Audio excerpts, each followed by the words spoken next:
Muchas gracias, Jamie. Buenas tardes a todas las personas que nos acompañan, que se han conectado al pacto, al Congreso del Pacto Global 2022 y que, digamos, están muy concentradas y muy atentas a los temas de sostenibilidad que estamos conversando hoy en este Congreso, que para Avanti y para mí es el espacio más relevante que tenemos para conversar sobre estos asuntos que sin duda son cada vez más estratégicos, claves, apremiantes y que nos unen a todos.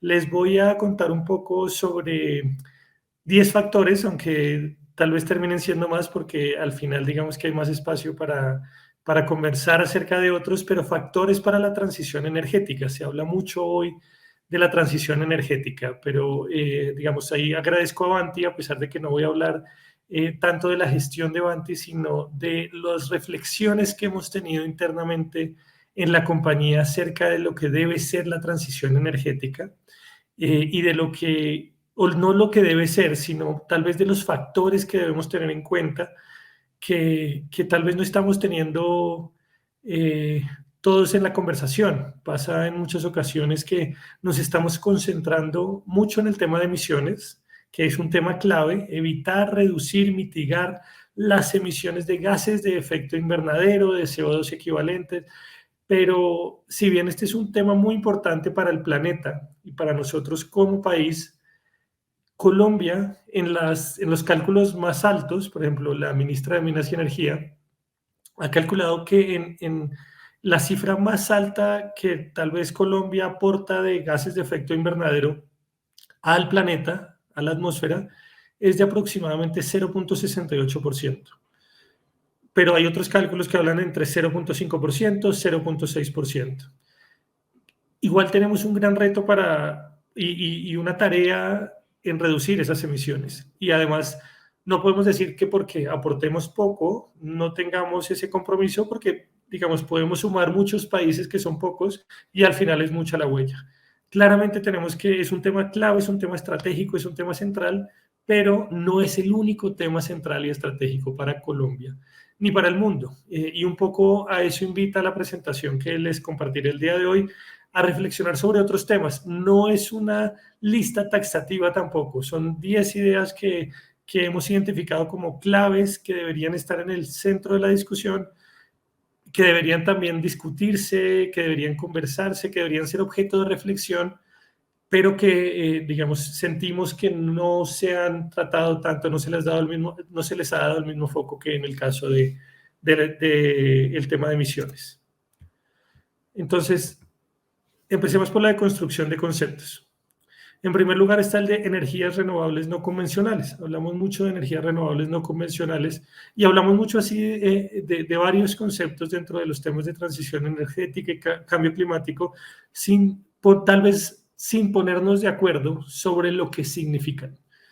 El tema de energía renovable no convencional, generalmente igual también se le llama mucho energía no convencional, pero el de renovable implicaría que son energías que son ilimitadamente renovables. Por ejemplo, en muchos lugares el viento, por ejemplo, en muchos lugares la energía solar, pero también se le llama en muchos casos energía renovable a la hidroeléctrica. Y, por ejemplo, un río perfectamente se puede, no perfectamente, pero puede ocurrir desafortunadamente y debido a los fenómenos climáticos extremos que vivimos como humanidad, un río se puede secar y en ese caso ya no sería, y no volver su cauce o no volver su caudal, y en ese caso, digamos que ya no sería, según esa definición que se comparte en muchos escenarios de energía renovable, ya no tendría esa denominación o connotación. Por lo tanto, ese es un primer tema clave. ¿Qué es una energía renovable no convencional? Ahora, también porque todas las energías tienen una huella climática. Todas tienen una huella ambiental, sea por la producción de los elementos, que sea una turbina, sea un panel fotovoltaico, que en muchos casos requiere también una extracción de minerales del subsuelo, tanto ya sea también por el transporte de, por ejemplo, una hélice o, por ejemplo, de un bus que funciona con energía eléctrica, pero es fabricado en otro país y esa huella que deja durante el transporte hacia su destino final también tiene un impacto en emisiones, un impacto en otras condiciones ambientales. Entonces, digamos que es clave que empecemos a entendernos por eso y que es como la primera invitación. ¿Qué entendemos por energía renovable no convencional? Segundo, ¿qué es transición? ¿Y qué es transición energética? ¿No? Porque también hablamos mucho de estamos en la transición energética. Al final, la definición de transición es pasar de un estado al otro, pero pasar de un estado al otro de forma gradual, de forma que sea responsable y tenga en cuenta ciertos contextos o los contextos en los que funciona. A veces creemos que la transición es simplemente pasar de manera inmediata, o al menos se podría entender así de las discusiones que se tienen en diversos espacios, es pasar de un estado a otro de manera inmediata. Y la verdad es que no es así, por eso le llamamos transición, porque es al final un paso gradual hacia otro estado de las cosas, un estado de las cosas en el que estamos ahorita, que es el de cambio climático y de crisis climática, a un estado de cosas con menos emisiones, mejor calidad del aire y en general un comportamiento de compañías, sector público y personas mucho más responsables nuestro entorno y con nuestro medio ambiente, pero es clave entender que la transición es gradual. ¿Qué significa en este caso ser una energía, digamos, que tiene pocas emisiones? Es un tema yo creo que clave, es un tema que debemos tratar también porque se ha denominado, por ejemplo, el gas natural como una energía verde según la Unión Europea, pero en otros escenarios se ha dicho que no es una energía verde, que es una energía no limpia. Sin embargo, en diversos espacios se ha dicho que donde pueda reducir emisiones y pueda reducir costos, el gas natural todavía tiene un rol por jugar. Y eso es otro de los factores más allá del gas natural en sí mismo que tenemos que reflexionar. ¿Qué hace que algo sea una energía verde? ¿Y qué estamos dispuestos a contemplar en ese balance que debemos encontrar? El mundo está inmerso en un contexto de crisis climática y de cambio climático. Eso no, creo que a esta altura y según la ciencia admite pocas discusiones, pero hay que encontrar un balance porque hay una limitación de costos, hay una limitación de recursos y hay otros retos apremiantes aparte del cambio climático, como es el tema de equidad socioeconómica, el tema de pobreza, el tema de hambre, y es imperativo que no sacrifiquemos unos propósitos en pro de otros. Debemos ser capaces de innovar, y eso lo vamos a ver ahorita un poquito más adelante, para encontrar todas o para no excluir ningún ingrediente. La fórmula mágica no existe, pero debemos mirar cuáles son aquellas energías que si bien no son las que son ahorita un poco más de moda o que se consideran renovables no convencionales, sí pueden ayudarnos a cerrar esas brechas tanto socioeconómicas como a mitigar las emisiones de cambio climático. Un último punto en este slide de construcción de conceptos. Se habla de manera indiscriminada en muchas ocasiones de carbono neutralidad versus net zero. Y la verdad es que son dos cosas diferentes. Ustedes habrán escuchado mucho a las empresas, mucho al sector público, hablar de que mi meta es ser carbono neutro en 2030 o ser carbono neutro en 2050. Pero carbono neutro, al menos como el concepto más aceptado, la acepción más aceptada, es que yo puedo compensar las emisiones que yo emito. Puedo también mitigarlas, claro, pero al final es que yo entre en un tema de neutralidad que frente a lo que emito también compenso o reduzco y quedo en cero, quedo en neutro. Pero eso lo puedo hacer de diversas formas. Yo puedo tener, por decir una cifra, 100 toneladas de CO2 equivalente de emisiones de gases de efecto invernadero y al mismo tiempo sembrar un bosque, un gran bosque que capture esas 100 toneladas al año. O comprar en el mercado bonos que sean compensatorios de esas emisiones. Eso quiere decir que yo puedo ser carbono neutro sin reducir una sola de mis emisiones, según el concepto más apropiado y otro digamos, más común o más aceptado. Versus net zero. Net zero, que también tiene varias definiciones, pero la más acogida es, yo ahí sí tengo la obligación de reducir al menos el 90% de mis emisiones o mitigarlas o evitarlas, y luego el restante 10% sí que puedo compensarlo. Pero son dos conceptos muy diferentes que deberíamos tener claro, que no, a veces no se discuten o se dan como aceptados o se dan como equivalentes. Y solo como una muestra de que energética y cambio climático, bajo esa perspectiva de ser claros con los conceptos y con los compromisos. Sobre el tema de adaptación al cambio climático y mitigación de sus efectos, yo les decía al comienzo que en Colombia nos estamos enfocando excesivamente en el tema de emisiones. Es claro que es uno de los principales temas, es claro que debemos reducir nuestras emisiones, especialmente en las ciudades, en los centros urbanos, debido a la mala calidad del aire que respiramos por temas o de transporte público y emisiones de ciertos combustibles como el diésel o transporte de carga. Pero uno de los problemas que en diversos foros se ha identificado como el más grave o apremiante para Colombia es el tema de adaptación al cambio climático y mitigación de sus efectos.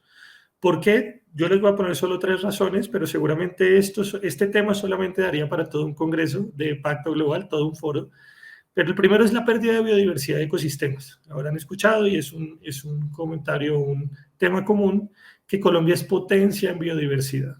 Pero los efectos climáticos extremos que estamos viviendo en los últimos años, en los últimos lustros o décadas, producto del calentamiento global, que es a su vez producto de la emisión de gases de efecto invernadero, nos pone en un lugar muy vulnerable de pérdida de biodiversidad y ecosistemas. Por eso cuando hablamos, y de fauna y flora, que es el segundo punto allí, por eso cuando hablamos de recuperar bosques, no deberíamos simplemente referirnos al tema de sembrar árboles. Yo sembré 100 árboles, 1000 árboles, 100.000 árboles. Nosotros deberíamos hablar de los temas de recuperación de ecosistemas y de biodiversidad y de conservación y de protección, porque de nada sirve yo plantar un árbol si no le hago mantenimiento, si no le hago seguimiento y si no hago la respectiva medición de cómo está protegiendo o protegiendo la biodiversidad o capturando emisiones.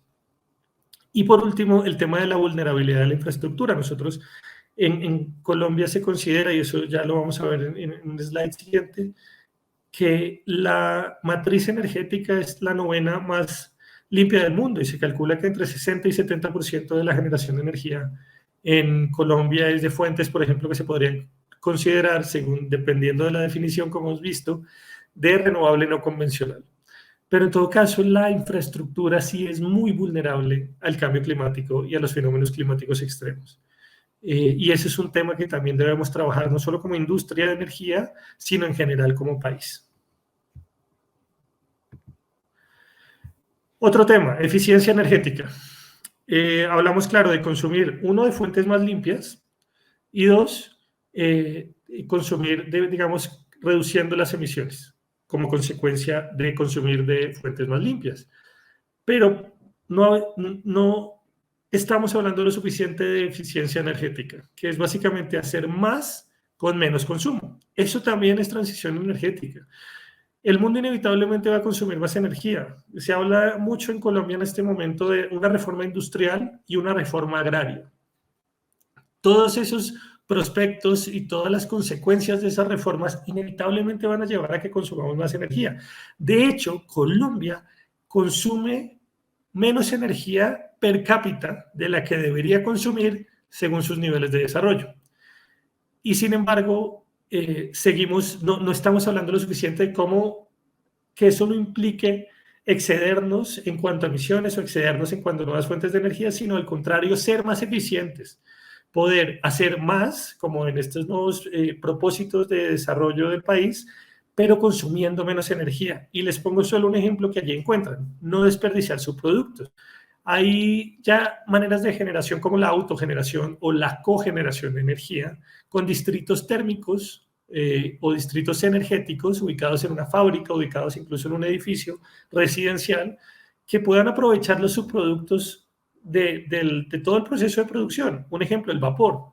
Entonces, si uno tiene un distrito térmico o energético en una planta de producción, yo aprovecho el vapor que se genera, lo sumo con el gas natural y esa cogeneración puede producir la energía eléctrica de todo el complejo incluso, evitando desperdicio, reduciendo emisiones, por ejemplo, porque ya se ahorra el tema de las emisiones del transporte de la energía hasta el lugar de consumo final y hacer los productos los procesos más eficientes. Ese es un tema del que también debemos hablar. Otro tema, huella ecológica versus biocapacidad. Biocapacidad es lo que un país, un territorio puede producir en términos de recursos naturales para consumo de su población, versus la huella ecológica, lo que la población consume. Chile, por primera vez el 28 de noviembre de 2015, por poner un ejemplo, consumió los recursos naturales que había producido o que su país o el territorio era capaz de producir en todo un año. Por primera vez se adelantó al 31 de diciembre. Si no estoy mal, ya para 2022 van como en mayo. Entonces, aumenta la creencia, aumenta la deuda con las generaciones futuras. Estamos consumiendo los recursos de las generaciones futuras, donde también debe haber una responsabilidad, una corresponsabilidad entre generaciones actuales y generaciones futuras. Ahí en esta diapositiva pueden ver la línea verde es la biocapacidad de Colombia, la línea roja es la huella ecológica de la población colombiana.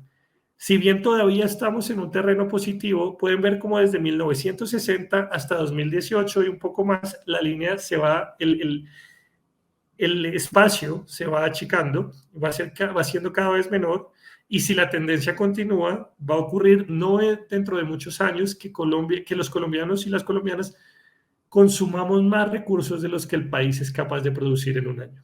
Esto es un tema, por supuesto, crítico. Hay países que, digamos, no tienen todavía ese tema, que ya lo vamos a ver más adelante, pensado de regeneración, de cómo yo empiezo a tener un saldo positivo con la naturaleza y con el entorno ambiental. Y en Colombia tampoco lo estamos conversando lo suficiente. Si pueden entrar a la página, pueden buscar en Google Footprint Network y también pueden calcular su huella personal para ver cómo uno también tiene una responsabilidad como individuo. Si bien si las empresas y los gobiernos nos comprometemos, no vamos a cumplir las metas y los objetivos, pero como individuos sin duda siempre podemos hacer algo y siempre podemos aportar. Responsables de las emisiones, este se los anunciaba un poco antes. Los responsables de las emisiones en Colombia, este es un cálculo aproximado estimado, hay uno, pero digamos que oscila en el margen de error de 3%, 5% más, 3%, 5% menos, pero los mayores responsables de emisiones de gases de efecto invernadero en Colombia son las actividades conocidas como AFOLU, por sus siglas en inglés, que es agricultura, silvicultura y otros usos del suelo. Como pueden ver, 55%, pero hay cálculos que incluso lo estiman en 60%, versus el sector energía, que se calcula en un 35%. Sin embargo, la discusión en Colombia está centrada en emisiones y en las emisiones del sector minero energético y no se ven todavía políticas públicas claras que enfrenten el tema de las emisiones de AFOLU y que propongan nuevas líneas de trabajo de una agricultura o una ganadería o una silvicultura o en general un uso del suelo sostenible. Ese es un tema que tenemos que abordar pronto. Innovación, que también se los mencionaba al comienzo, ¿no? Yo creo que hay temas que estamos dejando de lado, como el biogás y el biometano, que ya se los mencionaré en un slide siguiente, pero también, sin duda, tenemos que trascender el tema de que las energías renovables no convencionales que conocemos son las únicas que nos pueden llevar el camino. Esto tiene unas implicaciones todavía en cadena de valor, en implicaciones ambientales, en costos, que tenemos que medir bien y tenemos que hacer el balance junto con los recursos de los que tenemos disposición. Sin duda debemos encontrar nuevas formas de combinar respuestas, de ver cómo podemos ir reemplazando gradualmente, pero requiere un pensamiento out of the box. Y lo mismo y eso incluye el tema regulatorio, por supuesto, ¿no? Necesitamos regulaciones y comisiones de regulación y políticas públicas que dejen un margen para poder innovar, para poder crear, incluso desde la innovación pública, pero también desde la privada, para dar respuesta a los desafíos que nos enfrentamos. Como les decía al inicio, no hay una fórmula mágica. Y en esa fórmula mágica y en los temas de innovación y de I+D, Colombia tiene que empezar a invertir más recursos en temas de I+D del sector energético. Alemania lleva décadas invirtiendo y aún habrán escuchado que ahorita Alemania tiene un gran reto por el conflicto y la guerra en Ucrania-Rusia. Tiene un gran reto, sobre todo ahora que se avecina el invierno en Europa, en su suministro energético para suplir o para responder a las demandas de la población, a las necesidades de la población. Y es muchas veces porque no tenía, tiene muchas causas eso, empezando porque no tenía una autosuficiencia y dependía de un energético o gas natural de otro país, no tenía esa autosuficiencia asegurada. Pero incluso Alemania, que lleva décadas invirtiendo en I+D nuevos desarrollos energéticos, más o menos se calcula que alrededor del 10% puede estar en consumo de las consideradas energías renovables no convencionales. Y nosotros hasta ahora estamos empezando a invertir en ello. Si queremos ser potencia en verdad, tenemos que empezar a invertir ya y tenemos que empezar a invertir más recursos. Les anunciaba el de biogás y biometano, y es un tema que tampoco que se habla, pero se habla de manera aislada al de transición energética. Hablamos de transición energética por un lado y de economía circular por el otro. Y así como lo que mencionaba el Footprint Network, estamos agotando los recursos que el planeta es capaz de producir y empezando a deberle a las generaciones futuras. Por eso la economía circular es un tema central. ¿Cómo reaprovechamos los residuos? Los residuos, cómo reaprovechamos muchos artículos, objetos o incluso desechos que producimos y que sin duda alguna pueden darnos también respuestas para bajarle presión y estrés al planeta. Un ejemplo, biogás y biometano, en los que Colombia puede ser potencia. Colombia tiene una producción de biomasa y de desechos de manera constante anual que nos puede volver potencia en biogás y biometano, dos tecnologías plenamente probadas por más de 3 lustros. No estamos viendo ese potencial de la industria del biogás y el biometano, que a partir de residuos y con una planta digestora pueden reinyectarse a la red de gas natural, por ejemplo. Y el otro tema, hay un reto que como unidad tenemos hoy de gestión de residuos de los que producimos hoy, pero tampoco se habla de la gestión de residuos de los que va a producir, la que producen las nuevas energías. California, que es pionera desde hace años en los temas de energía fotovoltaica, instalación de paneles solares en los techos de las viviendas. Hoy, cuando ya esos paneles solares que llevan años instalados cumplieron su vida útil, no tienen dónde ponerlos. Tienen una crisis. Ahí pueden ver un artículo, una portada de un artículo de Los Angeles Times que menciona que California no tiene botaderos de basura suficientes para llenar, para meter estos paneles solares que ya cumplieron su vida útil. No hay un proceso tampoco de reutilización o reciclaje, y acá tampoco estamos teniendo todavía esa discusión. Los paneles solares, como ven, además, por supuesto, requieren gran espacio para no solo para usarse para las plantas de energía solar, sino adicionalmente para su disposición final. Es un tema del que tenemos también que hablar y que los invito a que lo incluyamos. Rol de las empresas, que no puede ser más relevante y pertinente hoy en el Congreso de Pacto Global. De la Red Colombia del Pacto Global, que son el rol de las empresas. Y entonces podemos hablar de regeneración, que sin duda es la nueva tendencia de las empresas y hacia donde nos tenemos que dirigir. Yo les mencionaba cómo yo empiezo a tener saldo positivo con la naturaleza, cómo mi negocio es de naturaleza regenerativa frente a los impactos que ya hemos tenido como humanidad, pero en general cómo yo no solo mitigo, no solo recupero, sino que también regenero. Pero también podemos hablar de los objetivos de desarrollo sostenible, que por cierto ya nos quedan 7 años para cumplir y estamos todavía quedados en varias metas, de asuntos ASG, ambientales, sociales y gobierno corporativo, de los principios de conducta empresarial responsable de la OCDE, los principios rectores en derechos humanos. Lo importante es que las empresas somos cada vez más conscientes que tenemos un rol por jugar en esto, de que tenemos una responsabilidad también, no es solo del sector público. Derechos humanos y transición energética. También a veces se excluye, ¿no? Y lo hemos conversado en varios espacios, pero no lo suficiente. Cómo a veces se está tratando, se habla poco de los derechos humanos enmarcados en la transición energética. Entonces, la iniciativa Guías Colombia, liderada por la Fundación Ideas para la Paz y de las que hacemos parte de varias empresas, incluyendo Vanti, está construyendo justamente una nueva guía de transición energética de cómo no vulnerar y contemplar los derechos humanos en toda la cadena de valor de la transición energética. Les pongo un ejemplo en el tema de tierras, como nosotros cuando las grandes granjas solares que requieren amplios espacios de terreno, menos mal, en Colombia no hay casos de denuncias, pero en otros lugares de Latinoamérica sí, de despojo de tierras o de irrespeto de ciertos derechos de las comunidades rurales para instalar granjas solares. Entonces es como en todos los niveles tenemos en cuenta estos temas de derechos humanos y transición energética, incluyendo el acceso a la información.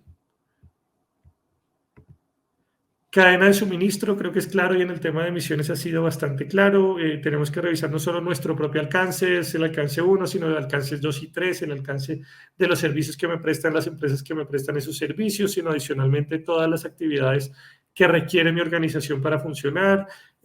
Pero en todo caso también es esencial que nosotros garanticemos que todas nuestra cadena de valor y las empresas que trabajan en nuestra cadena de suministro y los proveedores de nuestros proveedores también tienen buenas prácticas. A mí, si yo soy un industrial y tengo una fábrica que utiliza energías de bajas emisiones, no me sirve de nada eso, o no genera un impacto realmente holístico o integral si los materiales que yo uso para esa generación o consumo de energía local pueden haber sido extraídos, por ejemplo, con prácticas no responsables de minería. Entonces, digamos que es clave que garanticemos ese respeto en toda la cadena de valor y ese cuidado hacia la transición energética y hacia el cambio climático.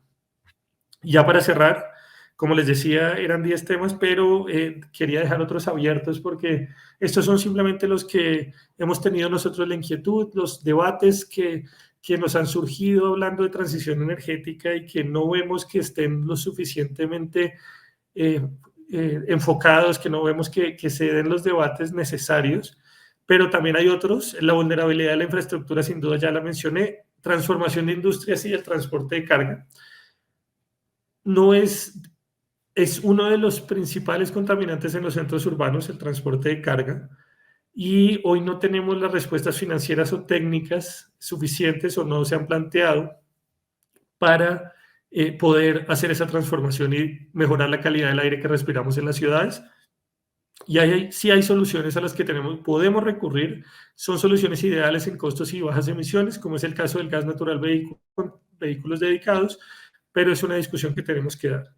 El planteamiento de objetivos dentro de la transición energética, yo les contaba, hay que ponernos una hoja de ruta clara y mirar qué rol juega cada uno.